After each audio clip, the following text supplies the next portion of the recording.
فعالیت کارگاه تولید پول رقمی و دزدی میلیون‌ها کیلووات برق یکی از موضوعهای اساسی در نشست خبری دادستان کل تاجیکستان بود. دادستان کل حبیب الله واحدزاده گفت با قرار حکومت وارد کردن همگونه دستگاه تولید اسعار یا پول رقمی منع است.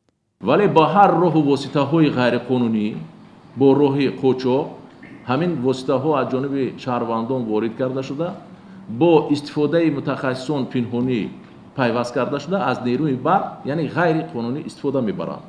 تنها از همین جهت در همین 6 ماه اول سال 2025 ما 38.7 میلیون سومونی، این رقمی کم نیست، این مبلغ از حساب انمی شهروندانی که غیر قانونی ماینینگ چسبونده از نیروی برق استفاده بردن مبلغ گرفتن، ما ضرر 38.7 میلیون برقرار کردیم.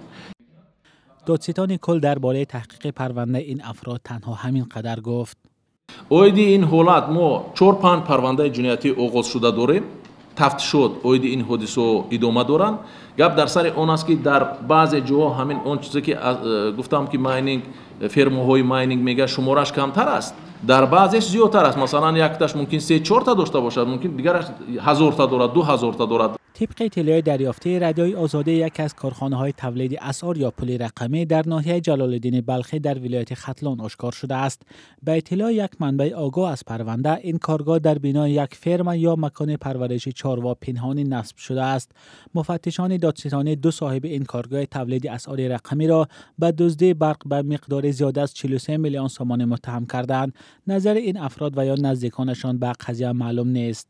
ماه می امسال بختیار ناظمزاده دادستان شهر خوجند هم از آشکار شدن چندین کارگاه‌های تولید اسعار رقمی یا ماینینگ فرم‌ها خبر داده بود. به گفته دادستان خوجند تنها در تهخانه یک بنا بیش از 40 تجهیزات استحصال کریپتو اسعار را دریافت و مصادره کردند.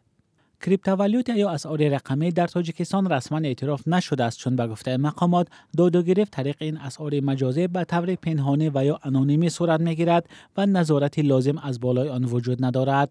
ولی صحبت‌ها از ضرورت و برد و باخت استفاده آن در کشور صدا می‌دهد. بانک ملی تاجیکستان اول ماه آگوست در گزارش نوشت موضوع معامله با اسعار رقمی را آموخته ایستادند. کریپتو اسعار در کشورهای پیشرفته جهان و عالم مجازی معروف است و با اصول رمزگذاری و مستقل از بانک‌های مرکزی عمل می‌کند. مولا رجب یوسفی، امیر صایف، آزادی، دوشنبه.